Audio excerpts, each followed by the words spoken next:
یا علی مدد.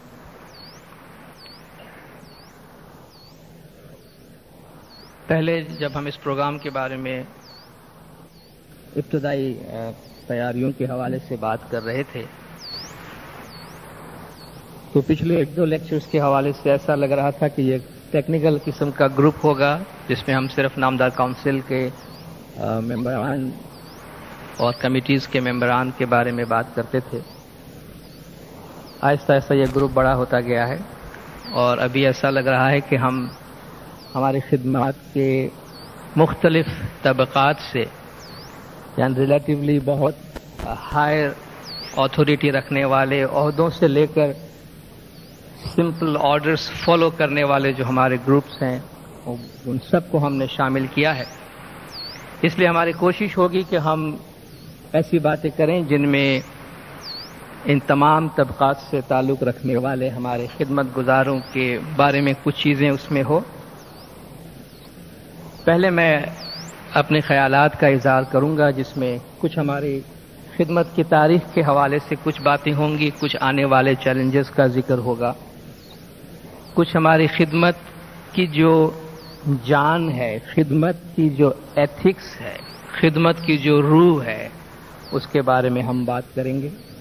اور آخر میں کیونکہ اس قسم کے پروگرامز جو ہے وہ محض ایک لیکچر پروگرام نہیں رہنا چاہیے, یک طرفہ باتیں سن کے ہمیں یہاں سے چلے نہیں جانا چاہیے, بلکہ آخر میں تھوڑا سا حصہ ہم نے رکھا ہے جس میں ہم اپنے خیالات کو شیئر کریں گے. اگر سے ہم اس کو کوسچن آنسر سیشن کا نام دیتے ہیں مگر اس کا مطلب محض یہی نہیں ہے کہ ہم سوال کریں اور جواب حاصل کریں, کیونکہ آپ کے پاس یہاں اس وقت ہمارے ہاں کئی اشروں سے خدمات انجام دینے والے بزرگان بیٹھے ہیں جن کے وزڈم سے, ان کی حکمتوں سے, ان کی دانش سے ہم کچھ فائدہ حاصل کرنا چاہیں گے. تو آپ بھی اپنے خیالات کا اظہار ضرور کریں. ہمارے نوجوان جو یہاں موجود ہیں جن کو خاص دعوت دی جاتی ہے کہ وہ اپنی کریٹیوٹی ہمیشہ شیئر کریں, تو آپ اپنے خیالات کا اظہار ضرور کریں.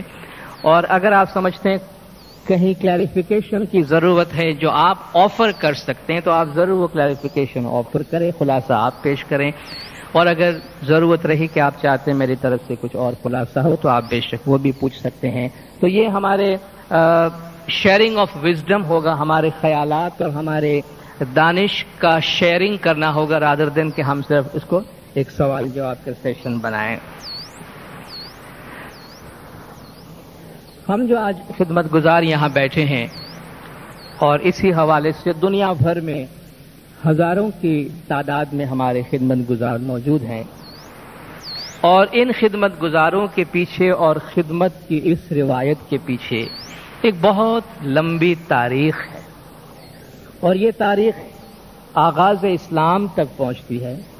حضور اکرم صلی اللہ علیہ وآلہ وسلم اور مولا علی علیہ الصلوۃ والسلام صلوات اللہ علیہ کے زمانے تک یہ تاریخ جاتی ہے, جب اماموں نے, زمانے کے امام نے, پیغمبر نے اپنے مریدوں کے لیے کام کیا, اور زمانے کے امام کے لیے اور پیغمبروں کے لیے مریدوں نے اپنی طرف سے خدمات انجام دی اور قربانیاں پیش کی ہے. اور قربانی اور خدمات کی یہ روایت صدیوں تک چلتی آئی ہے. اب ہم ایک ایسے دور میں داخل ہوئے ہیں جہاں گریجولی ہماری یہ خدمات جو ہیں وہ ایک آرگنائزڈ صورت اختیار کر رہی ہیں. پہلے یہ خدمات انڈیویجول لیول پہ دی جاتی تھی, افراد زیادہ اہم ہوتے تھے اور امام افراد کو خدمات کی ذمہ داریاں دیا کرتے تھے. اب یہ آہستہ آہستہ افراد سے گزر کر اداروں کی صورت میں ہمارے سامنے آئی ہیں, زیادہ آرگنائزڈ وے میں ہے, زیادہ ٹیکنیکل ہوتا جا رہا ہے, زیادہ سوفسٹیکیٹڈ ہوتا جا رہا ہے, جس میں ایکسپرٹیز کی اور بہت قسم کی خوبیوں کی اور صلاحیتوں کی ضرورت پیش آتی جا رہی ہے, اور اس طرح ہمارا جو یہ خدمت کا سلسلہ ہے وہ آگے سے آگے بڑھتا رہا ہے. مولانا حاضر امام نے جیسا کہ اپنے فرمان میں فرمایا ہے اور آپ نے بھی سنا ہے, وہ بے شمار مولا کے ایسے فرامین ہے جس میں امام نے ان خدمات کی کتنی قدر افزائی کی ہے, اور مولا نے فرمایا کہ جو کچھ آج ہم نے اچیو کیا ہے بلکہ قرآن شریف کے حوالے سے خدا نے یہاں تک فرمایا کہ وہ لوگ جو زمانے کے امام کو اپنے کام میں ہاتھ بٹاتے ہیں، جو زمانے کے امام کے کام میں شریک ہوتے ہیں، وہ انصار اللہ ہے، یعنی اللہ کے مددگار ہے۔ ظاہر اتنا سارا کام جو جماعت میں ہو رہا ہے، بنیادی طور پر تو یہ کام امام کا ہے، یہ امام کا گھر ہے، اور اپنے مریدوں کے لیے کام کرنا یہ امام کا کام ہے۔ لیکن ظاہر ہے کہ جسمانی طور پر امام کی بھی اپنی مجبوریاں اور لمیٹیشنز ہوتی ہیں، جہاں مرید آگے آتے ہیں اور امام کا ہاتھ بٹاتے ہیں۔ تو جب امام کا وہ کام مرید اپنے ہاتھ پر لیتے ہیں تو امام فرماتے ہیں کہ وہ امام کی مدد کرتے ہیں، اور امام اور پیغمبر زمانہ یا مشن، امام کے مشن کی مدد کرنا وہ دراصل خدا کے مددگار ہیں۔ تو ان تمام خدمتگاروں کو خدا انصار اللہ یعنی اللہ کے مددگار کی حیثیت سے لقب کے طور پر یاد کرتا ہے۔ امام نے فرمایا آج تک جو کچھ بھی ہم نے حاصل کیا ہے، جو بھی اچیومنٹس جماعت میں کمیونٹی میں ہوئی ہیں، مولا نے فرمایا کہ ہمارے خدمتگاروں کے بغیر، آنری سروس کے بغیر یہ کبھی بھی ممکن نہیں تھا۔ اور مولا نے فرمایا کہ ان تمام خدمتگاروں کو جہاں کہیں بھی ہے وہ کبھی ریکگنیشن نہیں مانگتے، کبھی نام نہیں مانگتے، لیکن مولا نے فرمایا کہ امام کی محبت اور امام کی شفقت اور امام کی تعریف اور امام کی ایڈمریشن کے بہت گہرائی کے اندر ان لوگوں کی جگہ موجود ہیں۔ آنے والے سالوں میں کیا کرنا ہے؟ آپ دیکھ رہے ہیں نئے سے نئے ادارے بنتے گئے ہیں، لیکن اب جو مولانا حاضر امام کی ہدایات آئی ہیں اس میں ایک بات بہت واضح طور پر امام نے فرمایا ہے، وہ یہ ہے کہ اب اتنے سارے ادارے بن چکے ہیں، مولانا نے فرمایا کہ ہماری جماعت کے زندگی کے تمام شعبوں کے متعلق جو بھی کام کرنا ہے اس کے لیے ادارے موجود ہیں۔ ہمارے ہیلتھ ہے، ایجوکیشن ہے، سوشل نیڈس ہے، ریلیجیس نیڈس ہے، اکنامک نیڈس ہے، سب کے لیے ادارے موجود ہیں۔ اور مولانا نے فرمایا اب ہمیں نئے اداروں کی ضرورت نہیں ہے، اب نئے انسٹیٹیوشنز کی ضرورت نہیں ہے، بلکہ جو ادارے ہمارے پاس موجود ہیں اب انہیں مضبوط سے مضبوط تر کرنا ہے، اور انہیں مضبوط سے مضبوط تر کرنے کے لیے کچھ کام ضرور کرنا پڑتا ہے۔ ادارے کن چیزوں سے بنتے ہیں؟ ادارے صرف عمارت کا نام نہیں ہے، جیسے کہ یہ جماعت خانہ ہے، اس میں یہ اینٹ اور پتھر کی عمارت ہے، مگر اس میں کوئی اگر آنے والا نہ ہو تو پھر یہ جماعت خانہ کسی کام کا نہیں ہوتا۔ جماعت خانہ اگر خالی پڑا ہو، اس کو استعمال کرنے والی جماعت ہی نہ ہو، یوز کرنے والے لوگ نہ ہو، تو صرف عمارت سے کچھ نہیں ہوتا۔ اور امام نے بھی فرمایا کہ اسی طرح ادارے جو ہے وہ کسی بلڈنگ کا نام نہیں ہے، ادارے میں ادارے کی جو پاور ہے، ادارے کی جو صلاحیت ہے، ادارے کی جو طاقت ہے وہ اس کے مین پاور پہ ہے، اس میں کون سے لوگ کام کرتے ہیں، کتنے لوگ کام کرتے ہیں، اور مین پاور بھی کوانٹٹی میں نہیں کوالٹی میں۔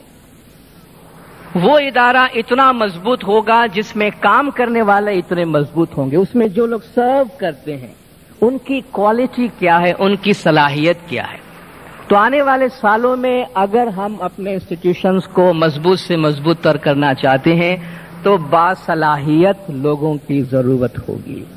سب سے زیادہ جو ہمارا سورس آف پاور ہے زندگی میں، انسٹیٹیوشن میں کام کرنے کے واسطے، یہ وہ چیزیں نہیں ہیں جو عام طور پر کاغذات پہ لکھے جاتے ہیں یا کاغذات میں لکھ کے دیے جاتے ہیں۔ آپ بڑی بڑی آفیسز میں گئے ہوں گے، انسٹیٹیوشن میں گئے ہوں گے، ہمارے پاس بھی یہ ہوگا کہ ہم جب چیئرمین کے روم میں جاتے ہیں یا پریزیڈنٹ کے روم میں جاتے ہیں یا چیف ایگزیکٹو آفیسر کے روم میں جاتے ہیں تو ایک آرگینوگرام بنا ہوتا ہے۔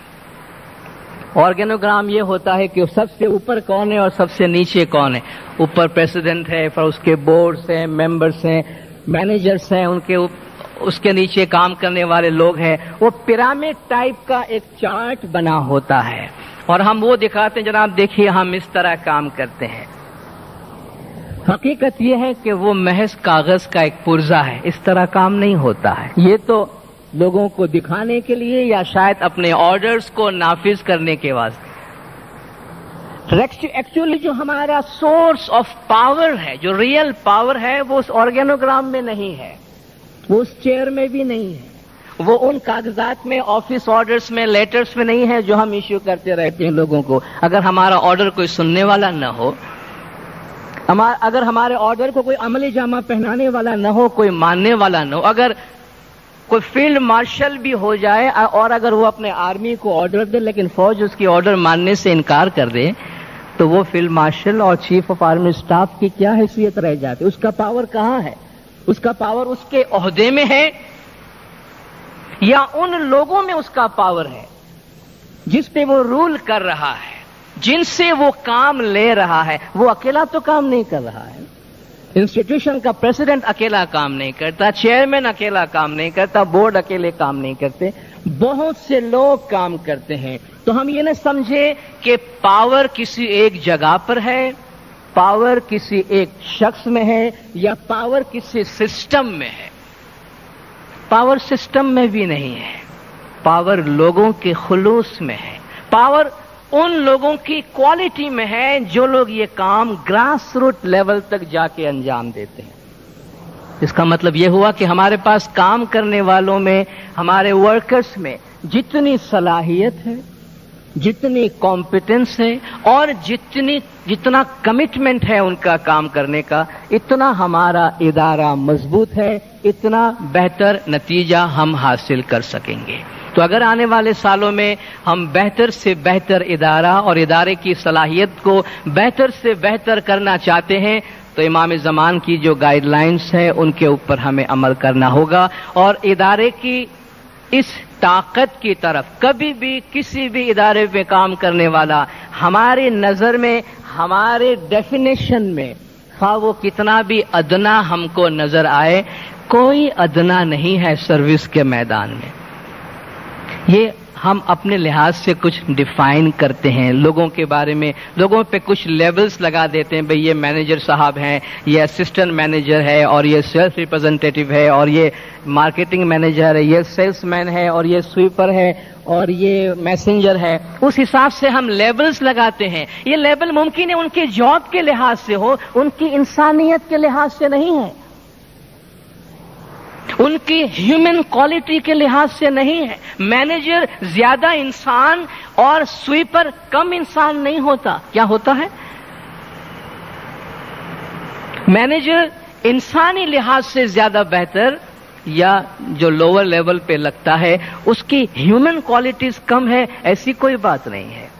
ممکن ہے آپ کے ریکوائرمنٹ کے لحاظ سے جو سروس وہ آفر کر رہا ہے اس لحاظ سے آپ نے اس کو جگہ دی ہوئی ہے، لیکن جب ایک انسان کو ہم ایز ہیومن بینگ ٹریٹ کرتے ہیں، انسان کو انسان کے طور پہ ٹریٹ کرتے ہیں، تو سب کو یکساں ٹریٹ کریں. اور یاد رکھیں کہ ہر ایک اپنے لیول پر ایک بہت اہم کام انجام دے رہا ہے.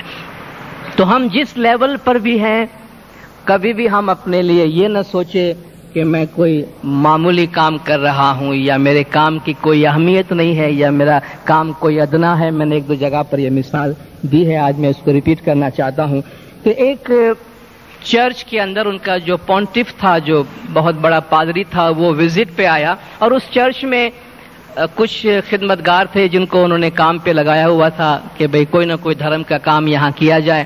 تو وہ کچھ پورٹریٹ بناتے تھے، کچھ پکچرز بناتے تھے.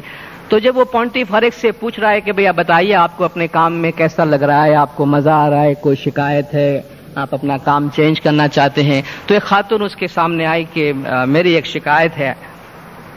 کہا بھئی کیا شکایت آپ کی؟ کہا مجھ سے ایک انتہائی بیکار قسم کا کام لیا جا رہا ہے، مجھے نہیں پتا میرے کام کی کیا اہمیت ہے، میری زندگی گزر گئی، میں یہ پیلا دھاگا ہے اس کو اس کپڑے کے اندر پروتی ہوں، اس کو آگے بڑھا دیتی. آپ میرا کام پلیز چینج کریں، مجھے کوئی اچھا کام دے جس میں کوئی ریکوگنیشن، میرے لوگوں کو پتا تو چلے کہ میں کیا کام کرتی ہوں. تو پونٹیف نے وہاں جو ان کے چرچ کا بڑا تھا اس سے کہا بھئی اس خاتون کی یہ شکایت ہے، آپ اس کا کام چینج کریں، اس کو کوئی بہتر کام دے. اس نے کہا بے شک آپ کہیں تو اس کا کام چینج کر دیتے، اگر یہ خاتون خود چاہتی ہے تو ہم چینج کر دیتے ہیں، مگر اس کا کام چینج کرنے سے پہلے ہم ان کو یہ ضرور بتا دیں گے کہ یہ جو کام کر رہی ہے وہ کیا کام ہے. کیونکہ یہ صرف ایک پکچر کے ایک گوشے کو دیکھ رہی ہے جبکہ ہم پورے ہول پکچر کو دیکھ رہے ہیں. کہا میں اس خاتون کو صرف یہ بتا دوں کہ یہ کیا بنا رہی ہے. تو وہ سب ساتھ میں مل کر حضرت عیسیٰ علیہ السلام کا پورٹریٹ بناتے تھے اور وہ لوگوں میں تقسیم کرتے تھے. وہ بہت بڑی تصویر بنتی تھی اور آپ نے دیکھا ہوگا جب کسی نورانی ہستی کی تصویر بنائی جاتی ہے تو ہر مذہب میں آپ نے دیکھا ہوگا کہ اس نورانی ہستی کے چہرے کے پیچھے ایک روشنی کا ہالہ بنایا جاتا ہے، ایک ہیلو بنایا جاتا ہے۔ جب اس کا چہرہ ہوتا ہے اس کے پیچھے ایک سورج کی طرح بنایا جاتا ہے، جس کو یہ ڈیپکٹ کرنا، یہ بتانا مقصود ہوتا ہے کہ یہ ایک نورانی ہستی ہے اور اس کے پیچھے ایک نور کا سورس موجود ہے۔ تو وہ ایک پکچر لا کے انہوں نے دکھایا کہ دیکھیے ہم یہ بناتے ہیں، اور یہ جو حضرت عیسیٰ علیہ السلام کے چہرے کے پیچھے جو نور کا پیلا سا ہالہ بنا ہوا ہے جس میں سے روشنی نکل رہی ہے، یہ جس پیلے دھاگے سے یہ عورت جو یہ بن رہی ہے نا، یہ جو ہیلو ہم نے اس کے سر کے پیچھے رکھا ہوا ہے، یہ عورت بنا رہی ہے۔ یعنی اس پورے پکچر کا جو بہترین حصہ ہے، جو حضرت عیسیٰ کے نورانیت کا میسج دے رہا ہے، یہ عورت یہ بنا رہی ہے۔ پھر بھی اگر یہ سمجھتی ہے کہ اس کو اپنے کام سے خوشی نہیں ہے تو ہم اس کو چینج کر دیتے۔ تب اس کو پتا چلا کہ میرا کام کتنا اہم ہے۔ اتنی بابا اب تو میری پوری زندگی اسی کام میں گزرے گی۔ اب مجھے پتا چلا کہ جب میں وسیع پکچر کو دیکھتی ہوں تو میری جگہ کتنی امپورٹنٹ ہے۔ تو ہمیشہ اپنے آپ کو ہول سے ریفر کریں۔ انسٹیٹیوشن کے حوالے سے جب بات کرتے ہیں، ہائرارکی کے یعنی ڈفرنٹ لیول کی سروسز کے حوالے سے بات کرتے ہیں، کبھی کسی کے ساتھ اپنے عہدے یا اپنی اتھارٹی کو کمپیئر نہ کریں، بلکہ پورے آرگنائزیشن، پورے ہول کو دیکھیں۔ اگر ہم ہول سے ریلیٹ نہیں کریں گے اور اگر انڈیویجول لیول پہ رہیں گے، پورے ہول میں ہمارا کردار کیا ہے اور ہم پوری تصویر کو کس طرح متاثر کرتے ہیں، اگر وہ ہمیں پتا نہیں ہوگا تو ہماری تھوڑی سی بھی غلطی پوری تصویر کو بگاڑ سکتی ہے۔ آپ کسی ریسٹورانٹ میں چلے جاتے ہیں، بہت ریپوٹیبل ریسٹورانٹ ہو، لیکن اگر آپ کو اس کا کوئی ایک ویٹر پراپرلی ٹریٹ نہیں کرتا ہے، آپ کو پراپرلی سرو نہیں کرتا ہے کسی ایک دن، تو آپ ایک ڈفرینٹ امیج کے ساتھ نکلتے، یار اب اس ریسٹورانٹ میں ہم کو نہیں جانا ہے، یہاں کی سروس خراب ہے۔ ہم نے جنرلائز کر دیا نا، ایک دو بندے نے آپ کو پراپرلی ٹریٹ نہیں کیا، ممکن ہے انٹرنیشنل چین کی ریسٹورینٹ ہو وہ، کہ نہیں یار یہاں کی سروس خراب ہو گئی ہے، اور آپ 10 آدمی سے کہیں گے کہ آپ ادھر مت جانا، وہاں کی سروس خراب ہو گئی ہے۔ یہ امیج کیسے بنا؟ یہ پورے ریسٹورانٹ اور پورے چین کا امیج 2 آدمی نے یا 1 آدمی نے خراب کر دیا نا، کیونکہ انہوں نے صرف شاید یہ دیکھا کہ ہم کو اس ٹیبل کو سرو کرنا ہے یا اس آدمی کو سرو کرنا ہے۔ اگر ہم پوری تصویر کو دیکھتے ہیں، پورے ہول کو دیکھتے ہیں کہ ہم امام زمان کے ادارے کو اور امام کے انسٹیٹیوشن کو کام کرتے ہیں، تو پراپرلی اپنے آپ کو ریلیٹ کر سکتے ہیں۔ جب انسٹیٹیوشن کی اسٹرینتھ کی بات کرتے ہیں، انسٹیٹیوشن کی طاقت کی ہم بات کرتے ہیں، تو ہمیں باصلاحیت لوگوں کی ضرورت پڑے گی۔ تو آنے والے سالوں کے لیے امام نے فرمایا کہ مضبوط سے مضبوط ادارے کی ضرورت ہے، اداروں کو مضبوط کرنا ہے، اور اداروں کو مضبوط کرنے کے لیے جن صلاحیتوں کی ذکر ہے ان کے بارے میں ہم کچھ آگے بات کریں گے، ان ضرورتوں کے بارے میں، اور آنے والے سالوں کے بارے میں مولا کا جو بہت امپورٹنٹ پیغام گزشتہ چند سالوں سے ہمیں جماعتوں میں دیا جا رہا ہے، وہ ہے اپنے آپ کو چینج کے لیے ہمیشہ تیار رکھنا، اپنے آپ کو تبدیلی کے لیے ہمیشہ تیار رکھنا۔ انسان نارملی 2 موڈ پہ، 2 لیول پہ کام کرتا ہے۔ ایک تو اس کا رسپانسو موڈ ہوتا ہے، کبھی کوئی واقعہ پیش آئے تو آپ رسپونڈ کرتے ہیں۔ دوسرا اینٹیسپیٹری موڈ ہوتا ہے، آپ پہلے سے معلوم کریں کہ کیا ہونے والا ہے۔ کچھ لوگ مارے جاتے ہیں تو پھر ہم پولیس بھیج دیتے ہیں وہاں پہ پروٹیکٹ کرنے کے واسطے، یہ رسپانس ہوتا ہے ہمارا۔ ایک واقعہ ہو چکا ہے، اس کے بعد میں ہم اس پہ اپنا رد عمل ظاہر کرتے ہیں۔ کیا ہم کو پہلے سے نہیں معلوم ہو سکتا ہے کہ یہاں یہ واقعہ ہوا ہے، اس کا چین ریئیکشن یہاں ہو سکتا ہے، تو ہم پہلے سے اس کا تدارک کریں، یہ اینٹیسپیٹری موڈ ہوتا ہے۔ آپ پہلے سے معلوم کریں کہ ہمیں کیا کرنا ہے۔ حاضر امام چاہتے ہیں کہ ہمارے ادارے اینٹیسپیٹری موڈ میں رہے، کہ ہمیں آپ مستقبل کو جتنے آگے سے دیکھنے کی کوشش کر سکتے ہیں، دیکھنے کی کوشش کریں، اور دیکھیں 5 سال بعد، 10 سال بعد، 20 سال بعد کیا ہونے والا ہے۔ مولانا نے فرمایا سوسائٹی کے اندر ٹرینڈ کیا ہے، معاشرے کے اندر ڈرائیونگ فورس، تبدیلیاں لانے والی سورسز اور فورسز کیا ہے۔ 2 سال کے بعد, 5 سال کے بعد, 10 سال کے بعد کیا تبدیلیاں سوسائٹی میں آئیں گی. یہ جو ہمارے ادارے بنائے گئے ہیں, کیوں بنائے گئے ہیں, کیوں بنائے؟ ان کا کوئی مقصد تو ہے نا. اس لیے تو نہیں کہ ہمارے جماعت میں بہت سے لوگ کہیں نہ کہیں کسی کو کھپانا ہے, چلو ان کو کام پہ لگا دیتے, فالتو بیٹھے رہتے ہیں, شام کو کچھ نہ کچھ تو کرتے رہیں گے. ہمارے اداروں کی یہ فلسفی نہیں ہے کہ ہمیں لوگوں کو کام پہ لگانا ہے. Service for the betterment of the Jamaat, service with a purpose, not service for the sake of service only. مولانا نے فرمایا صرف کام کرنے کے واسطے سروس نہیں ہے, لیکن آپ کسی مقصد کے تحت کچھ حاصل کرنے کے لیے, اور وہ یہ ہے کہ ہم جماعت کی حالت کو سوسائٹی میں کیسے بہتر سے بہتر بنا سکتے ہیں, اور وہ جاننے کے لیے سوسائٹی کل ہم سے کیا ریکوائرمنٹ چاہتی ہے, ایجوکیشن میں, ہیلتھ میں, اکنامی میں, ہماری سیکیورٹی میں, مذہب میں, اپنے آپ کو پروجیکٹ کرنے میں. یہ سب معلوم کرنے کے لیے امام کی جو آنکھیں ہیں, یا امام کے جو ہاتھ ہیں, یا امام کے جو سینسز ہیں, وہ ہم ہیں. کیونکہ امام انسٹیٹیوشنز کے فیڈ بیک پہ اور انسٹیٹیوشنز کی جو رپورٹنگ ہے اس پہ امام اپنا ڈیسیشن بیس کرتے ہیں. صحیح ہے. اور ایک فرمان مولا نے کتنا سخت فرمایا ہے کہ شاید بہت سے لوگ اس بات کو ابھی تک سمجھ نہیں پائے کہ یہ کیسے ہو سکتا ہے. امام نے فرمایا کہ آپ میں سے ہر ایک اپنی اپنی جگہ پہ ذمہ دار عہدوں پہ بیٹھے ہوئے ہیں, فائز ہیں, اور آپ کو اپنی جو ذمہ داری ہے اس کو بہترین صلاحیت کے مطابق انجام دینا چاہیے. ادروائز, ورنہ they are misleading themselves. آپ اپنے آپ کو دھوکہ دے رہے ہیں, اپنے آپ کو مس لیڈ کر رہے ہیں, گمراہ کر رہے ہیں. دے آر مس لیڈنگ دا جماعت, جماعت کو گمراہ کر رہے ہیں. یہ انسٹیٹیوشنز کے بعد سے مولا کا فرمان. دے آر مس لیڈنگ دا امام, وہ امام کو مس لیڈ کر رہے ہیں. کیا ہم کبھی یہ سوچ سکتے ہیں کہ امام جماعت سے یہ کہہ رہے ہیں کہ تم مجھے مس لیڈ کرتے ہو؟ ہم تو کہتے ہیں امام کا کام ہم کو لیڈ کرنا ہے, امام کا کام ہماری رہنمائی کرنا ہے. اور مولا فرماتے تم میری غلط رہنمائی کر رہے ہو. یہ کیا بات ہے؟ امام رہنمائی کرے ہماری, یا ہم امام کی رہنمائی کرے؟ ہمارے ملک کے لیے, ہماری سوسائٹی کے لیے, ہمارے سرکمسٹانسز میں امام وہ ڈیسیشن لیں گے جو فیڈ بیک ہم نے دیا ہے کہ یا مولا یہاں یہ صورتحال ہے, یہ صورتحال ہے, یہ صورتحال ہے, یہ کرنے سے یہ ہو سکتا ہے, یہ کرنے سے یہ ہو سکتا ہے. اور ان تمام فیڈنگ کے مقابلے میں امام ڈیسیشن لیتا ہے. اگر ہماری رپورٹنگ غلط ہے, اگر ہماری رپورٹنگ سنسیئر نہیں ہے, اگر ہماری رپورٹنگ صرف کاغذی کارروائی تک ہے, اگر ہمارے رپورٹنگ میں کمپیٹنس نہیں ہے, تب جا کر امام کے ایسے فرامین ہوتے ہیں کہ آپ امام کو بھی مس گائیڈ کرتے ہیں, امام کو بھی مس لیڈ کرتے ہیں. پھر امام جماعت کے لیے ایک ایسا ڈیسیشن لیتے ہیں جو شاید اس فیڈ بیک کے لحاظ سے جماعت کے مفاد میں نہ ہو, اور شاید جماعت سفر کرے.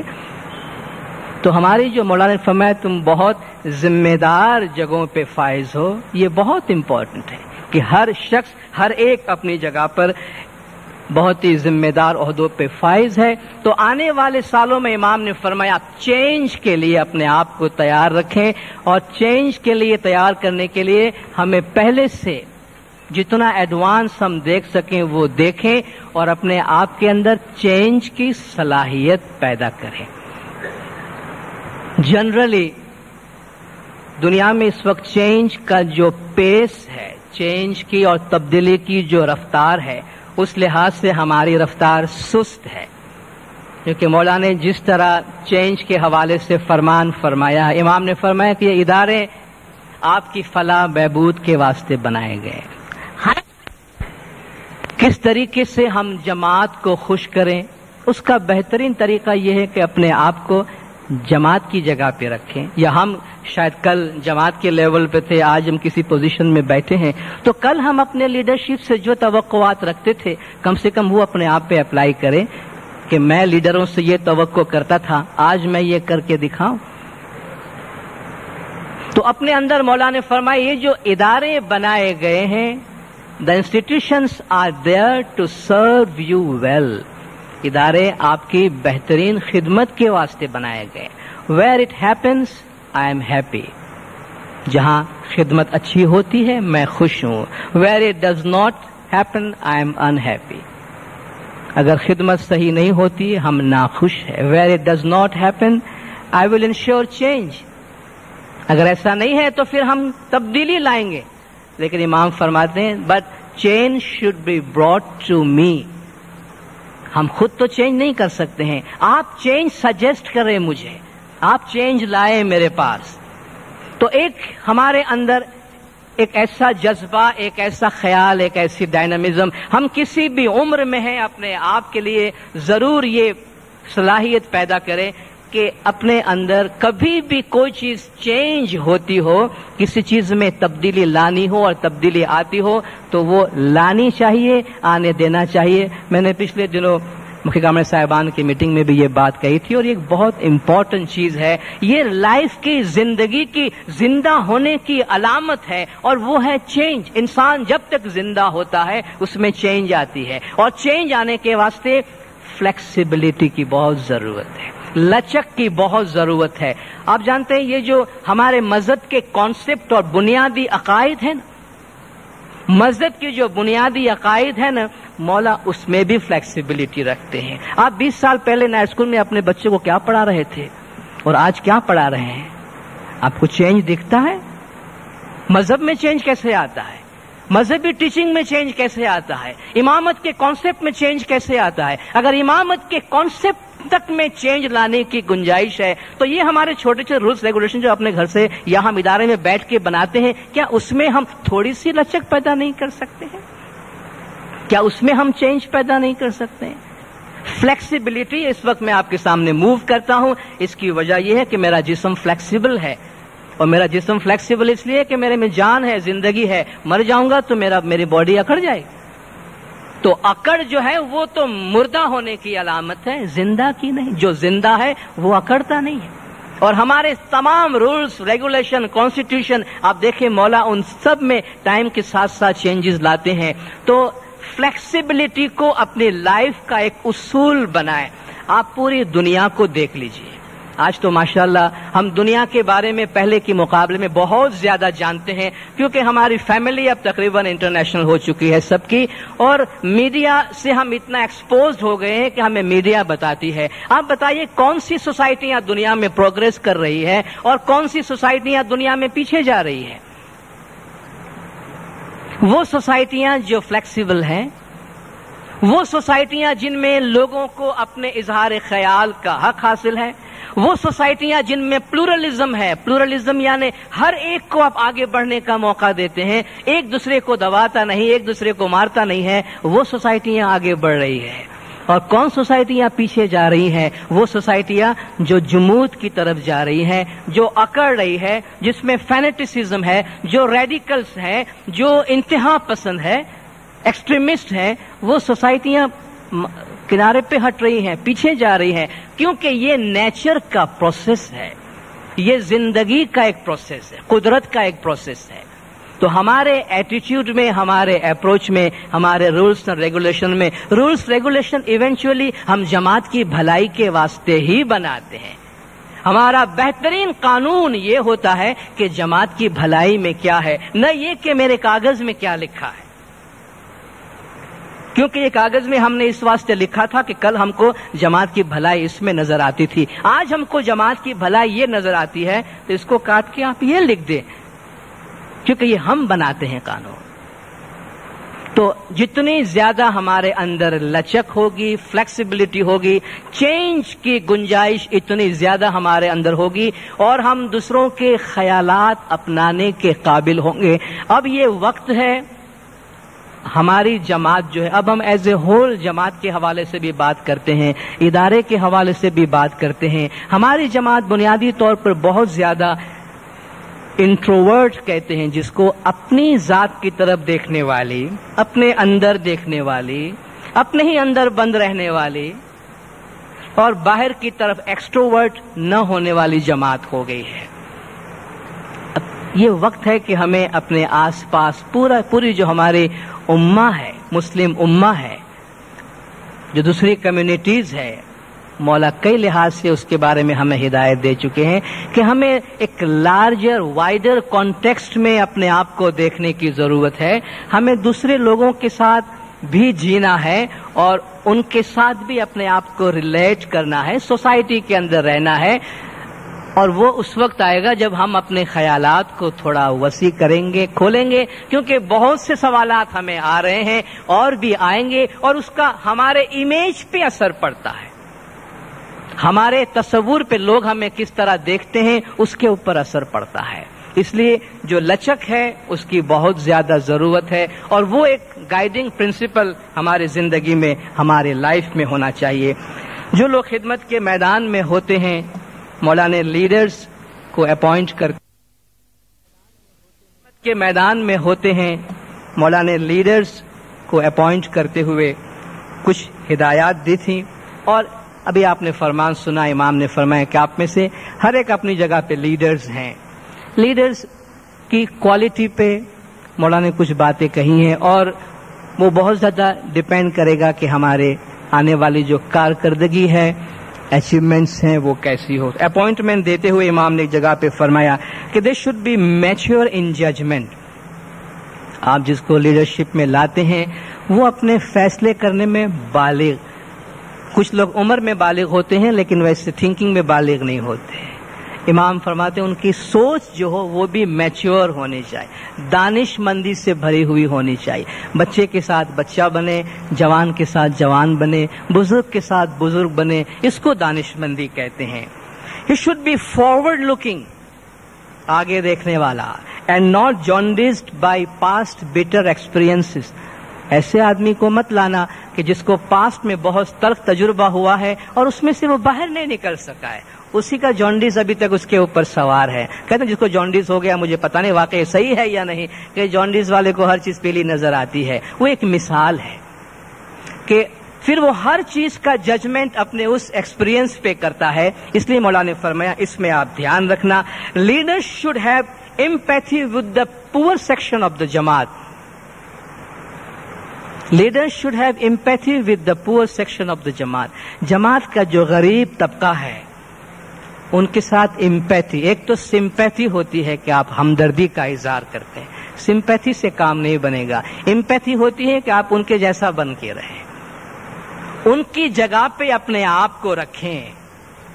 ہماری جماعت میں بہت سے، اب چونکہ ہم انسٹیٹیوشن میں بات کرتے ہیں، اگر یہاں بھی ہم کھل کے بات نہیں کریں گے تو کہاں کریں گے؟ ہماری جماعت میں بہت سے دیندار یا کچھ جماعتیں ایسی ہوں گی جو ڈپرائیوڈ فیل کرتی ہیں کہ آپ نے ہمیں ایسا رکھ دیا ہے یا ایسی جگہ لے جا کے ہم کو بسا دیا ہے کہ شاید آپ کا کوئی منصوبہ ہے کہ آپ ہمیں نکال دیں جماعت میں سے۔ یہ جماعت کی فیلنگ ہے، تو شاید ان کے ساتھ جتنی قربت ہماری ہونی چاہیے یا ان کو جو احساس دلانا چاہیے کہ ہم آپ کی فکر کرتے ہیں، شاید ان کو اس بات کا احساس نہیں ہو رہا ہے، اس لیے وہ یہ بات کہہ رہے ہیں۔ اور امام نے فرمایا آپ اپنے پیر ان کے جوتے میں ڈال کے دیکھیں کیسا لگتا ہے۔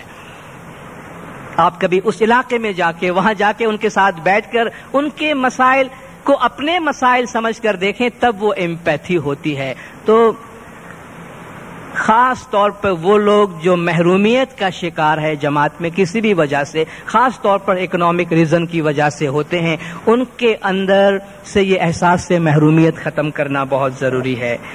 He should have capability to dialogue with new decision makers۔ Government level پہ یا دوسرے لیول پہ جو فیصلہ کرنے والے لوگ ہوتے ہیں ان کے ساتھ بات کرنے کی صلاحیت ہونی چاہیے۔ ہمارے جو خدمت کے ادارے ہیں ان سب کے اندر ایک جان ہے، ایک روح ہے، اور اگر وہ روح نکل گئی تو وہ صرف مٹی پتھر کی عمارت رہ جائیں گی۔ اور یہ جو انر ڈائمنشن ہے، یہ جو باطنی روح ہے، وہ بہت زیادہ اہم ہے۔ اس وقت میں آپ کے سامنے بات کر رہا ہوں ظاہری، میری ساری چیزیں آپ کے سامنے ظاہری ہیں، مگر اس کے پیچھے ایک باطنی انر فورس ہے جو کام کر رہے ہیں۔ میرا مینٹل سٹیٹ ہے، آپ لوگ یہاں بیٹھے ہیں تو آپ کا ایک ذہنی لیول ہے جو کام کر رہا ہے۔ آپ میں سے جو لوگ ریلیکسڈ ہیں بالکل، وہ بہت دھیان سے میری بات سنتے اور سمجھ سکتے ہوں گے، لیکن شاید آپ میں سے خدا نخواستہ کوئی اپسیٹ ہے، کسی کو کوئی اور فکر لاحق ہے، تو شاید ان تک میری بات نہیں پہنچ رہی ہوگی، کیونکہ ان کا جو انر ڈائمنشن ہے وہ ڈسٹرب ہے۔ تو اندرونی ڈائمنشن ڈسٹرب ہونے سے باہر کی جو ہماری فیکلٹیز ہے وہ صحیح طرح کام نہیں کر سکتی۔ اگر اس وقت میں اپسیٹ ہو جاؤں یا اس وقت اگر میں نروس ہوتا آپ کے سامنے یا مجھے کوئی اور اندرونی پریشانی ہوتی تو میرے کمیونیکیشن پہ بڑا اثر پڑتا. کسی نہ کسی طرح آپ کو پتا چلتا کہ آج صحیح نہیں ہے, کوئی پریشانی ہے, کہیں نہ کہیں کوئی پرابلم ہے. تو یہ جو ہمارا باطن ہے اس کی جھلک ہمارے ظاہر پہ ہوتی ہے. عام طور پہ آپ دیکھیں انسان ذہنی طور پہ اگر بیمار ہوتا ہے, کوئی ڈپریشن کا شکار ہے یا کوئی سائیکوسومیٹک پرابلم کے اندر ہے, تو اس کا اثر آپ کو اس کی باڈی پہ نظر آتا ہے. وہ ہے تو ڈپریشن میں مگر جاب پہ نہیں جا سکتا. بھائی ڈپریشن تو تمہارے دماغ میں, کام پہ کیوں نہیں جاتے ہو؟ اس کا اثر اس کے, بھائی بھوک نہیں لگتی ہے, بھائی تمہارے دماغ کو بھوک سے کیا تعلق؟ اب دیکھیں کتنا انٹر لنکڈ ہے یہ ساری چیزیں. کچھ اچھا نہیں لگتا, جینے کو جی نہیں چاہتا.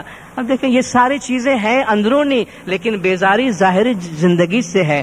تو اسی طرح کوئی بھی کام ہے اس کی ایک باطنی لائف ہے, باطنی ہیلتھ ہے, انر ہیلتھ ہے, اور وہ انر ہیلتھ بھی ہمارے ادارے کے اندر بہت ضروری ہے. اور اگر وہ انر ہیلتھ ہمارا ڈسٹرب ہوتا ہے تو آؤٹر اسپیکٹ میں جو ہماری سروسز ہیں وہ محض سروس یا ظاہری چیزیں رہ جاتی, یا اس میں ہمیں بہت زیادہ پریشانیوں اور فرسٹریشن کا سامنا کرنا پڑتا ہے.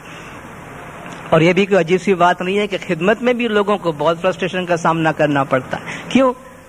اگر ہمارے انر ویلیوز ڈسٹرب ہو جاتے ہیں تو ہم پھر ظاہر میں ٹکراتے ہیں. اگر ہمارے انر ویلیوز صحیح اپنی جگہ پر ہے تو ہم اس کو فلسفائز کر سکتے ہیں کہ اس کا یہ طریقہ ہو سکتا ہے.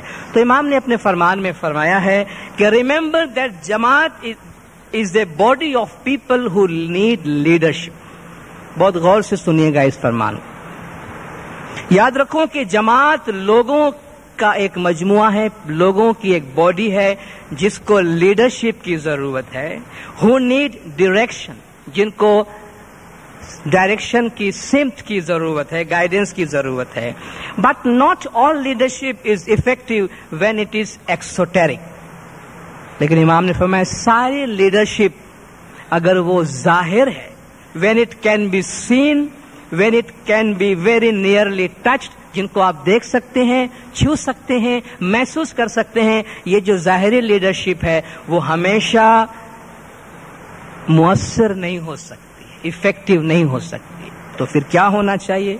Very often esoteric leadership.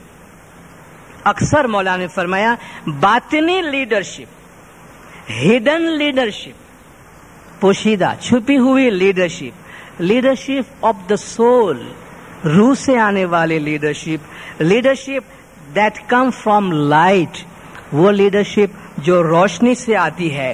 That leadership is very often more powerful, very often more long in duration of time, more significant from generation to generation, from country to country. وہ لیڈرشپ جو اندر سے آتی ہے, جو باطن سے آتی ہے, جو نورانیت سے آتی ہے, جو روحانیت سے آتی ہے, جس کا تعلق روشنی کے ساتھ ہے اور باطن کے ساتھ ہے. تو ہم اگر اپنے کام کاج کو صرف اوپری سطح پہ رکھیں گے, ظاہری سطح پہ رکھیں گے, تو مولا نے فرمایا اس قسم کی لیڈرشپ سے ہم وہ نتائج حاصل نہیں کر سکیں گے جو کہ ہمیں کرنا چاہیے. تو زور اندر کی طرف, باطن کی طرف. تو کچھ اس کے ایتھیکل ویلیوز اور کچھ ایتھیکل پرنسپلز ہوتے ہیں.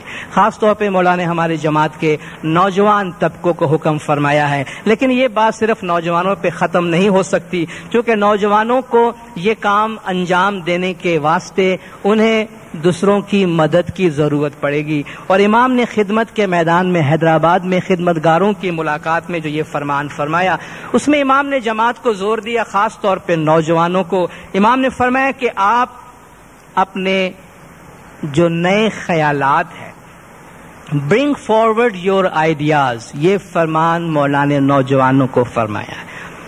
لیکن نوجوان اپنے نئے آئیڈیاز لے کے جائیں تو کس کے پاس جائیں؟ جن کے پاس جائے اگر وہ سننے کو تیار نہیں ہے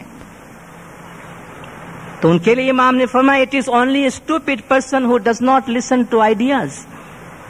اگر آپ کسی کی آئیڈیا سننے کو تیار نہیں ہے, کسی کی بات سننے کو تیار نہیں ہے, کوئی شخص کوئی نئی بات لے کر آتا ہے اور آپ نے کہہ دیا ارے بھائی تم نے سوچنا شروع کب سے کر دیا, یہ مولانا چیئر تو مجھے دی ہے, سوچنے کا کام بھی مجھے دیا ہے, یہ تم نے سوچنے کی زحمت کیوں کی؟ سوچنے کی زحمت کرنا یہ کسی کی مونوپولی نہیں ہے.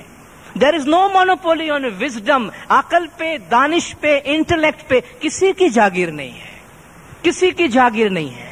ایک 60-70 سالہ بزرگ کے مقابلے میں شاید ایک 12 سال کا بچہ آج آپ کو بیٹر تھنکنگ دے سکتا ہے. تو ہم یہ تو نہیں کہ بھائی تو میرے پوتے سے بھی چھوٹا لگ رہا ہے اور تو مجھے بتانے آیا ہے کہ تھنکنگ کیا ہوتی ہے. یہ اکڑ سے پیدا ہوتی ہے ایسی باتیں جہاں لچک نہ ہو. یہ تو ایک ڈیوائن پروسیس ہے، ڈیوائن بلیسنگز ہے، خدا کی رحمت ہے. جسے چاہے وہ عقل سے، وزڈم سے، یؤتی الحکمت من یشاء، جسے چاہے حکمت دے دے. ہمیں تو یہاں تک فرمایا گیا مسلمانوں کو کہ تمہیں اگر چائنا میں بھی حکمت ملے تو وہاں جاؤ. آج مسلم ممالک ویسٹ کی وزڈم سے فائدہ اٹھا رہی ہے. ایک زمانہ تھا ویسٹ نے ہمارے وزڈم سے فائدہ اٹھایا. تو عقل پہ، دانش پہ، سوچ پہ، آئیڈیا پہ کسی کی مونوپولی نہیں ہے. نہ اس میں کسی پوسٹ کی مونوپولی ہے، نہ کسی عہدے کی مونوپولی ہے، نہ کسی عمر کی مونوپولی ہے. یہ خدا کا فیض ہے. جسے بھی مل جائے تو لوگوں کی باتیں سننے کی طرف تھوڑی توجہ دیں. It is only a stupid person who does not listen to ideas. It means he is like a horse who live with a blinker like this. Hyderabad میں اس فرمان میں جو لوگ موجود تھے آپ میں سے انہوں نے دیکھا ہوگا کہ جب مولانا نے یہ فرمان فرمایا کہ he is like a horse who live with blinkers like this تو امام نے اپنا ہاتھ یوں کیا تھا کہ وہ گھوڑوں کو آپ نے دیکھا ہوگا نا، وہ چمڑے کا چشمہ اس کا لگا ہوتا ہے جسے بلنکرز کہتے ہیں. امام نے فرمایا وہ ایسا ہوتا ہے جو لوگوں کی باتیں سننے اور سمجھنے کو تیار نہیں ہوتا، وہ اس گھوڑے کے جیسا ہوتا ہے. اور امام نے فرمایا چونکہ میں گھوڑوں کے ساتھ بہت رہتا ہوں تو مجھے گھوڑوں کے بارے میں کافی کچھ معلوم ہے کہ اس کو کچھ بھی نظر نہیں آتا. And all he can see is a little tiny dimension of light. تھوڑی سی روشنی دکھتی ہے، اس کو کچھ بھی نہیں دکھتا. امام نے فرمایا no, that is not for our جماعت. ہماری جماعت جو ہے وہ ایسی نہیں ہو سکتی. Listen to ideas, develop ideas, create ideas and bring them forward for the service of the جماعت. نئے آئیڈیاز کو کریٹ کریں، ذہن میں آئے اسے آگے لائیے اور اس کو سننے کی کوشش کریں. ایک بہت بڑی کمپنی کا جو سی ای او تھا، چیف ایگزیکٹو آفیسر، اس نے ایک بہت اچھا طریقہ ایجاد کیا تھا. جب وہ اپنے خاص لوگوں کے میٹنگ بلاتا تھا تو وہ میٹنگ میں بلا کر سب کو 20 منٹ دیتا تھا کہ آپ خاموش بیٹھے رہو. 20 منٹ تک کوئی کچھ نہیں بولے گا. جسٹ تھنک، میڈیٹیٹ کریں 20 منٹ. اور خدا کی اگر سب سے بڑی کوئی نعمت ہم کو ملی ہے دنیا میں تو وہ ہے سائلنس، خاموشی، سائلنس. بہترین عبادت سائلنس میں ہوتی ہے. آپ نے کبھی نہیں دیکھا ہوگا خدا نے کسی بھی پیغمبر کے ساتھ ہجوم میں بات کیا ہو جا کے. خدا کو ہجوم میں بات کرنے کی کیا تکلیف ہوتی ہے؟ مگر اس نے بھی اگر اپنے پیغمبروں سے کمیونیکیٹ کیا ہے کہیں بھی تو ان کو غار میں بلایا ہے، آئسولیشن میں، سائلنس میں بلایا، خاموشی میں بلایا. آج بھی جو ہم وہ عبادت جو امام کے ساتھ باطنی کمیونیکیٹ کرنے کے واسطے کرتے ہیں وہ خاموشی میں کرتے ہیں، ڈارکنیس میں اور سائلنس میں کرتے ہیں. ہم کوشش کرتے ہیں وہاں بالکل شور نہ ہو، کیونکہ وہ سائلنس ہے جہاں سے آئیڈیاز جنریٹ ہوتے ہیں. وہ خاموشی ہے جس میں ہماری یہ عقل جزوی عقل کل کے ساتھ کمیونیکیٹ کرتی ہے. ہمارا جو باطن ہے وہ خدا کے ساتھ لنک میں آتا ہے خاموشی میں. تو کہتا ہے 20 منٹ خاموش رہیں، آپ کے آئیڈیاز ریفائن ہو جائیں. اب آپ بولیں آپ کو کیا بولنا ہے. اور سب سے اچھا لیڈر وہ ہوتا ہے جو خود کم بولتا ہے، دوسروں کو بولنے کا موقع دیتا ہے. میں میٹنگ کنڈکٹ کرتا ہوں، میں نے 10 آدمی کو بلایا ہوا ہے، میں نے ایک مسئلہ ان کے سامنے رکھا اور اس سے پہلے کہ وہ سولوشن بھی میں دے دیتا ہوں کہ اپنے کو یہ کرنے کا ہے. تو بھائی پھر آپ نے سب کو کیوں زحمت دی ہے بلانے کی؟ اور اگر میں ہی بولتا رہوں کسی کو نہ سنوں تو یہ 10-20 آدمی جو کمیٹی میں میرے ساتھ ہیں، ان کو جو خدا نے وزڈم دی ہے، ان کی عقل میں جو خزانہ ہے، اس کا پتہ مجھے کب چلے گا؟ وہ میں جماعت کے فائدے کے واسطے کب استعمال کر سکوں گا؟ تو لوگوں کے جو آئیڈیاز ہیں، لوگوں کی جو سوچ ہے، یہ جو ہماری آئیڈیاز ہیں، ہمارے تصورات ہیں، یہ کیا ہے؟ یہ